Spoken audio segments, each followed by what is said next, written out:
welcome to Chef Graham Elliot!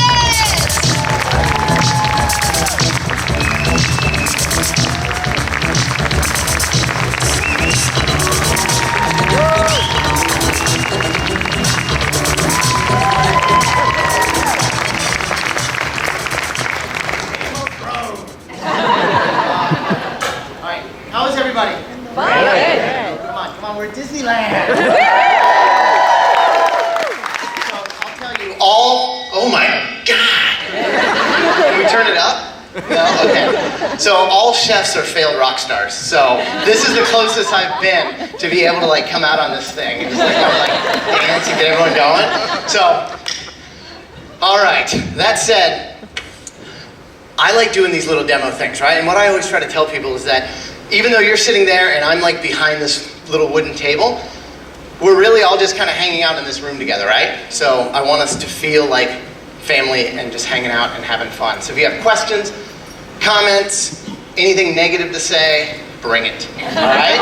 I want to have a good time, and I hate when we do these things and there's like the snobby people in the back that are like, I don't know if that risotto would pair properly with the Chardonnay due to the richness. So like, I will have you escorted out. So, fun stuff, because all of us speak food and love cooking, right? Yeah. Food's cool, super cool. So, you know, the philosophy of food is super important to me too. It's not just a recipe where, okay, 1 teaspoon of this, then do this and this. It's more like, you know, taking something raw, applying fire to it, and then making it cooked. So, something people have done for millions of years, and something, again, we all use to kind of help communicate and keep us together. So, that said, I'm going to go through 3 little dishes. I won't say recipes, because in our restaurant we don't really have any recipes. Things change every single day. And I look at it as like, again, like music or art. You know, you pick up an instrument, you play however you're feeling at that moment versus kind of putting the cog on the wheel and just being a robot making dishes. So, if the food sucks, that's why. I apologize. But if you come to the restaurant, we will still charge you if it was, as if it was good. So, that said, we will go ahead and get started. So, I also have the amazing chef with us, Chef Chris, right, doing our thing. So, again, if anything sucks or doesn't work out, that guy, he set me up, all right? But if it does work out, it's because I came here all day and has been busting my butt. I keep having to remind myself we're at Disney. So, I'm going to be very nice. Okay, so, we're going to get started. If I can figure this out. Oh, that's the on button. Right? Just make sure you film that, right? Me like sitting here touching buttons all day trying to make it work. What do you guys think? 1 to 10, should we go 7? 6? 11. It's like Price is Right, come on. 6. All right, we're going 6. I'm going to blame you again if it messes up. So, we're going to do popcorn. At the restaurant, I always like to think that there's a fun, whimsical, kind of theatrical aspect to it. So, having bread and butter at the beginning of your meal is so predictable, and I don't like that. So, I do a version of popcorn. So we make our popcorn, and then we serve it with a little cracked pepper, sea salt, Parmesan, chives, and that's, you know, served in a bowl right when you get there. And it's like, oh my goodness, this is fun. I really dig it. And then it also tastes really good too. So that's a bonus. So we'll go ahead and just kind of get that started. And then, you know, as we're getting through with it, you guys will get to try it. Then we'll move into our next dish and the next one, and then everyone will be really happy. Good? Yeah. All right, cool. We gotta make sure that, oh, it's getting warm. I like it, it's getting warm, it's doing its thing. All right, so, also the other thing I'm gonna do now is, you guys do spices, right? Do you know what we're supposed to do to spices? Yeah. Use them. Good answer, good call. You toast them. So the thing that makes spices taste so amazing is there's natural oils inside them. So when you apply heat, that brings them out. And so a peppercorn will taste like the most intense peppercorn of all time when you roast them and do that to them. So that's what I'm going to do first. So again, just some heat, peppercorns, do your thing. And that goes for all your other hard spices, right? So whatever seeds you're thinking, like coriander, different curries, you know, cinnamon, all that stuff. Again, there's these beautiful essential oils that come out, and that's what makes things taste really beautiful. So make sure you do that. All right, popcorn. I usually only use like microwave popcorn or like little popcorn machine. So again, if this gets burned and messed up, there you go, that's why. Now, a little oil. All right, what questions, comments do we have so far? Questions out there? Come on. It's like the Donahue show. Anybody old enough to remember Donahue? Yes. My mom used to watch that. It feels like it was on 24 hours a day, like the Donahue channel. Kind of like what Maury Povich is now. But, Chef, can you tell us a little bit about how you got your start? yes, so my dad was in the Navy for 32 years, and so we got to move, right? Amazing, yes.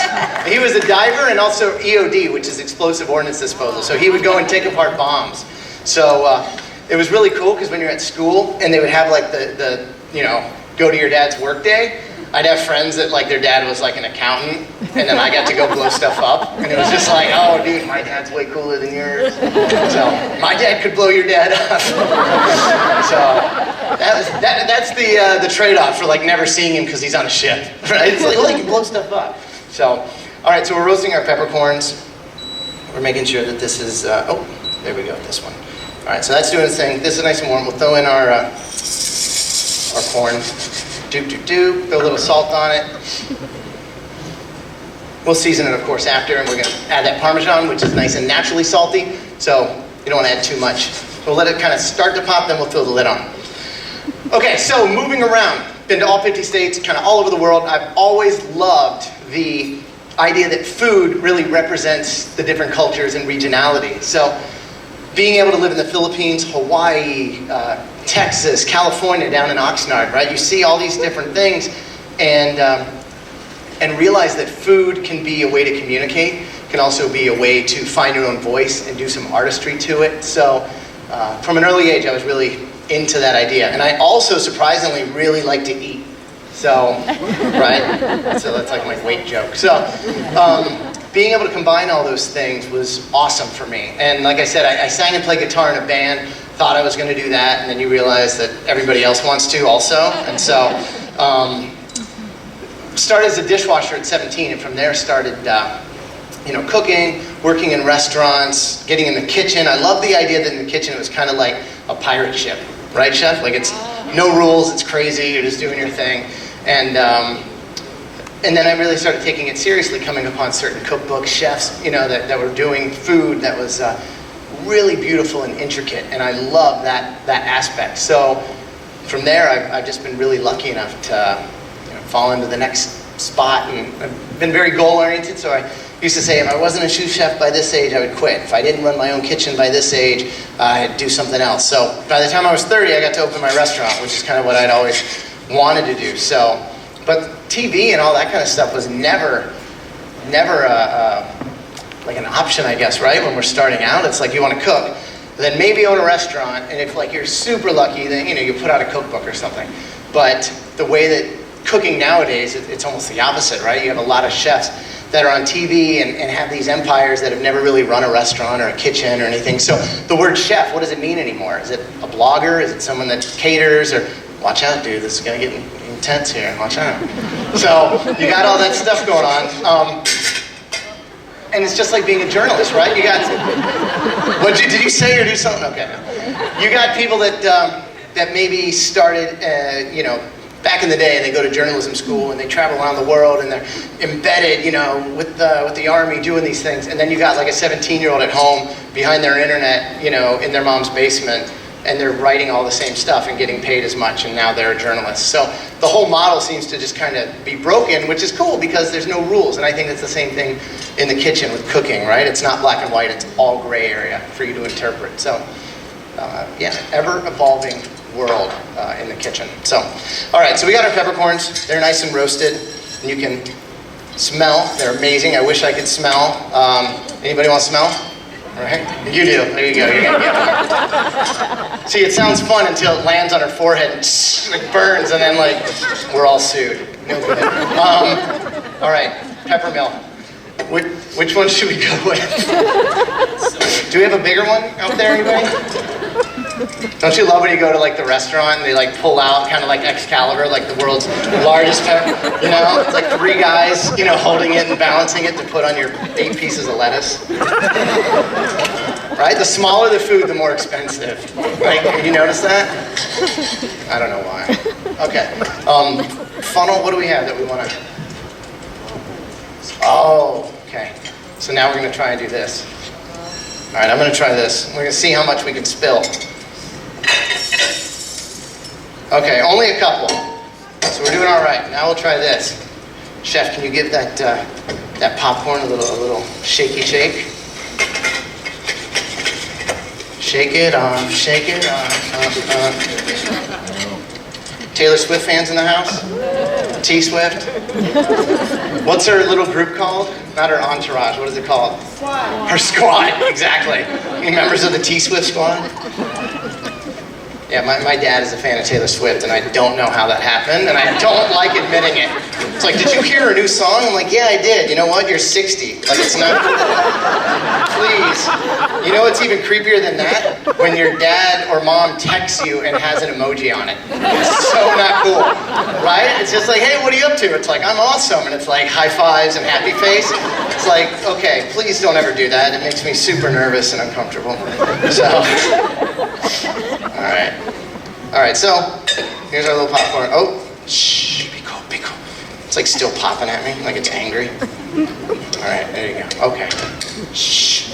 All right, I'm not throwing it at you. I'm throwing it at the crowd via the beautiful cameras. Isn't that nice? I totally want to like play, Call of Duty or something on that later. You know what I mean? I'm just kidding. I'm not a gamer. Publicly. Okay, so popcorn and our truffle oil, right? I like to evenly coat each piece because, like, when you go to the theater, what do, right? You like try to like bring out your inner fat boy and go hide over to the thing and squirt as much of that fake butter as you can. I don't care how much of a foodie you are, right? You still do that. But the problem is, you got this massive bag of popcorn and only the top gets soaked and the bottom doesn't, and that like angers me, right? Down into my soul. So I want every single piece the same, that when you taste it, you get it all. So how many of you have seen the movie Casino? Right? As a chef, like one of the best scenes ever in a movie is the blueberry muffin scene, where they're sitting there and he opens up and he like stops talking. He's like, look at your muffin, look at mine. Yours has way more blueberries than mine. Like, and then they go in the kitchen and tell the chef that. So we love that in the culinary world, because it's true. All right, so we got our parm, toss. Our pepper that we just toasted. So you don't need to use as much. And the same goes for herbs.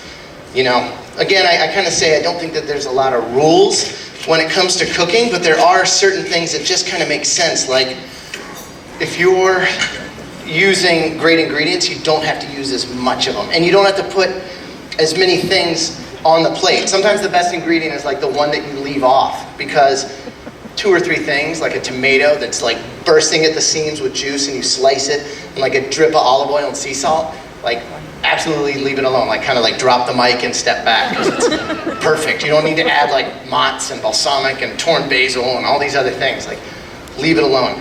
So that's kind of what we're doing here. And so one of those rules is, like, I try to stay away from dried herbs as much as possible, because just like the spices, the main deal with herbs is that they're like beautiful living things. You wouldn't take a pork chop and like leave it on a shelf in a jar for 5 years and then use it. So herbs that are just snipped and picked have all that beautiful flavor to them. So we like to take them and then kind of just cut them the very last second before we use them. And it actually tastes like a beautiful chive as opposed to, green paper.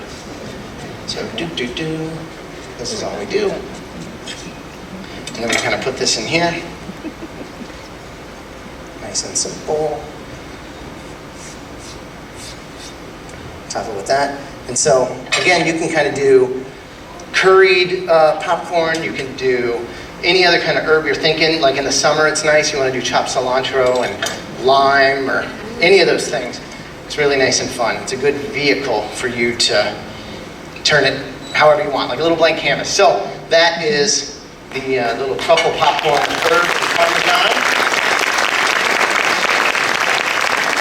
And so everyone's going to be able to try that real quick as we set up for like our next deal, which is our version of a Caesar salad. So with my style of food, I guess, it's always based also on like where you are in your life, right? So like I might do one style and then go travel to Italy and come back and be like, oh no, now I only want to do Italian food. So you should never be stuck doing one certain style. And it's just like music, right? If you're playing the same songs over and over, you'll just pick up your instrument and just kind of play in front of someone and it's predictable and lame. So you want to always get inspired by things around you.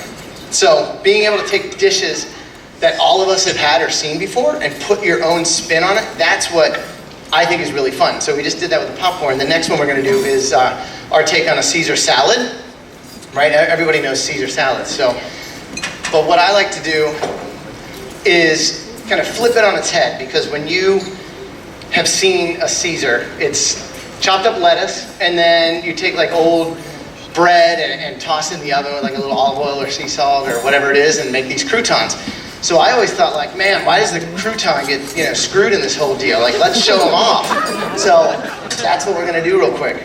We're gonna make the crouton the lead singer, the star of the show. All right, let's do this. Is it on? 0, 6, yeah, all right, I'm learning this.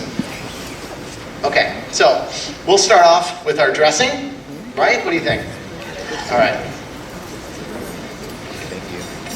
Okay, so to do that, we're gonna take our little egg yolk. Oh, come on, dude, come on, you can do it, come on. Oh, boo, what is that? That's disgusting. Okay, so we'll put him over there, we'll do another one.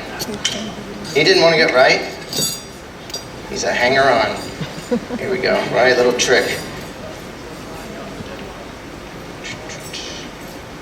Has anybody ever had their own chickens?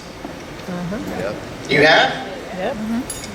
Did you cook them after they were done giving it? Did you? God, you were evil. You were hardcore. My goodness. Even if you did, you should be like, no, I'd never do that. Of course not. No. So, yeah, I have a chicken coop now, and I'm gonna try to raise chickens, but I just got a dog as well, and I have 3 boys, so I figured I don't need to I don't hate my life that bad, that I want to be able to have to add that to it right now. So, eventually, we'll do our chickens. So I'm gonna move this over here, right? Everyone knows a blender, nothing crazy. You know, the worst thing in the world is when you put the blender on, and it's like already on, and it's just like, shh, it goes all crazy, so we don't want to do that. All right, so we just kind of create a little mustard egg yolk deal, and that'll kind of emulsify it, right, and start, so. Okay.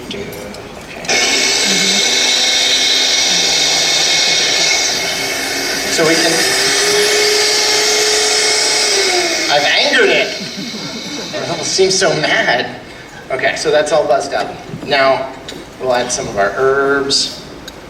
We'll add Parmesan. We got some garlic, some shallots. A little bit of sour cream action. How's the popcorn? Is it okay? All right, good. If it's really good, you should just be like, oh, what's that? And take your friends next to you. And if they're not your friends and you don't know them, like, totally do it to you. Exactly, way better, tastes better for some reason. So you feel like you deserved it, you did it. All right, so let's do this again. So you want to just get that to kind of puree, spin around, and then we'll slowly kind of drizzle our oil in.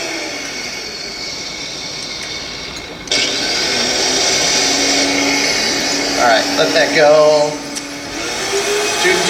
I'm gonna pour this into here. Can you just keep that buzzing, Chef? Thank you. Okay.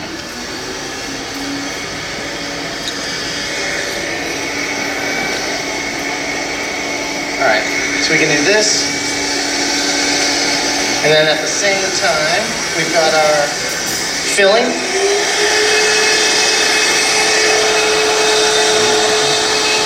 So you always want to check the temp of your pan. Make sure that, just like an oven, right? You don't want to just, can you guys still hear me with that? Okay. So a lot of times people say like, oh, what temp do I put it in? Or how hot should the pan be? And again, everything should kind of just be by touch. So I can kind of feel it and know, well, if I put butter in it, it's gonna burn. If I put the bread in it, it's gonna sear way too fast. Just like a grill. If the grill's smoking hot and my steak is this big and I put it on, that outside's gonna be absolutely charred and burnt by the time the middle's cooked it all.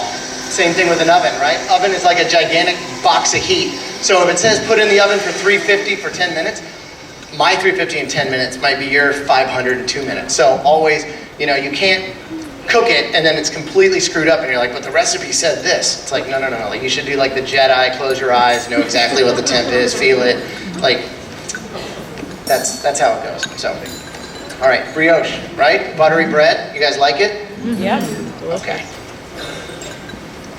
What other bread do you guys like? What's your favorite? Sourdough? Baguette. French? Pumpernickel, there you go. I love pumpernickel. Potato bread? That's the only kind that I'll use like in the summer for burgers and hot dogs. And the thing is with bread, like a lot of people are like, oh, I love my bread toasted for the bun and all that stuff, but I like steaming them, right? Like a good hot dog on a steamed bun that's all soft and like holds it. That's what it's all about. All right, let's take some of that. All right, chef, I'm gonna cook this off real fast. Do you wanna start this? So this is gonna be the filling, okay? So to walk you through our take on the Caesar, I flip it backwards and said, okay, instead of like just a bunch of crouton bits, we're gonna like pay homage to that crouton. And we're gonna make it the healthiest thing that you can ever do, which is fry it in butter and fill it with like Parmesan, cream cheese, mascarpone.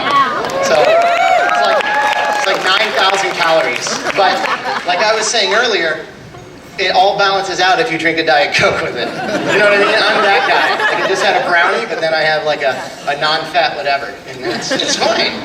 I don't need to work out or do anything. So what we do is, we saute this, we do it. But it's fun because, we say it's a brioche twinkie and everyone knows what a twinkie is. But also, it makes sense because you have the cold, crunchy lettuce against this molten lava, super sexy, beautiful brioche twinkie that also is hot and cold and crunchy and soft. And all of it just works well. So that's what I'm going to do now. So I'm going to kind of test that. Okay, good. So if I put it in and it was like, going crazy and burning, we wouldn't put our food in there. But now it's good. All right, so we do that. We kind of go cut this, make sure it's all good in the hood.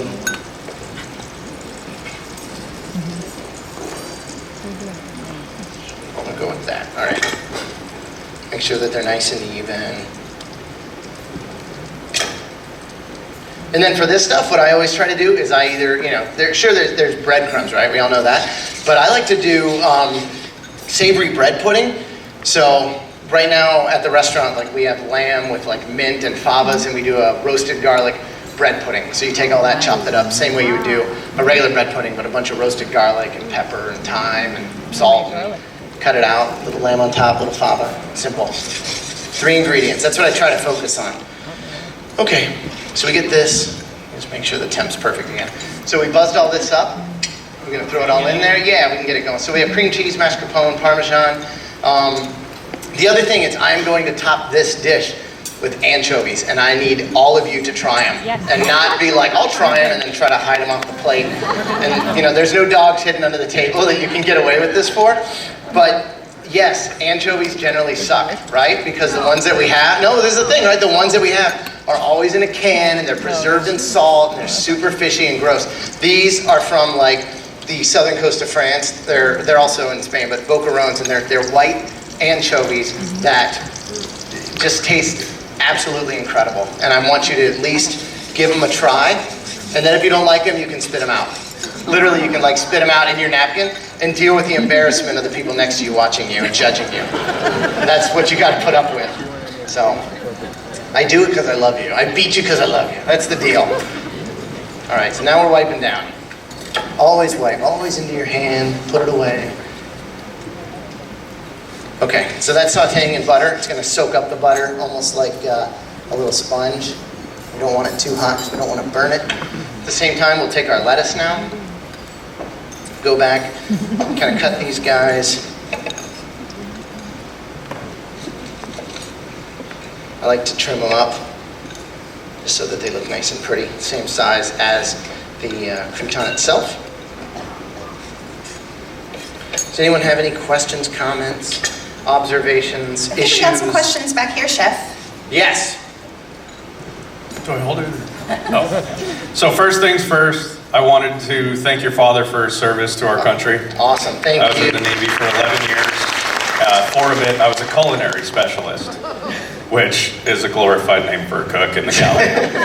But I was wondering, do you ever do any like public relations or training with the military cooks at all? Like any branches? We've had some come in. We've done, Wounded Warriors projects, and also have talked to the USO about going to Great Lakes Naval, which is up by, where my dad trained, actually in Illinois, and doing some stuff with them. So, yeah, I mean, I try to get involved as much as possible, and not just, on that PR front, but really looking at people that, have joined the military for whatever reason it is, whether it's for, obviously the patriotism to serve the country, to keep us safe, but also, to see the world, to get inspired. So if all I know how to do is to cook and kind of create things in a kitchen, if I can share that somehow with somebody, then, I've won, and I get to get super happy and excited by that. So, yeah, love to do that kind of stuff.